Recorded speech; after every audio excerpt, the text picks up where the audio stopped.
SRPT stock analysis and price predictions for Friday.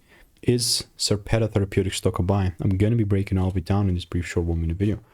Especially as looking at this, honestly, mate, there's nothing stopping me from just even longing this market, but it's not going to be a long. Now, generally speaking, having done 43,000 videos over 5 years, I've genuinely seen what's making me money and what's not. So please, you know, just, this is not financial advice.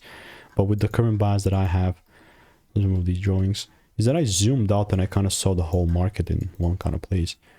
As long as we're beneath 42 bucks, which is almost like a double where we're now. Let's follow this like smaller time frame range. As long as we're below 23 bucks, it's a bearish market. And if there is a double break to the downside like this, then I'm looking to sell. I mean, this is definitely a subject to change. If the price starts breaking above like 23, that's going to be a whole different play. But yeah, other than that, I'll continue to keep you updated. And if you want to get my money making emails and insights, click the first link in the description and I will see you in the next one. So goodbye and enjoy.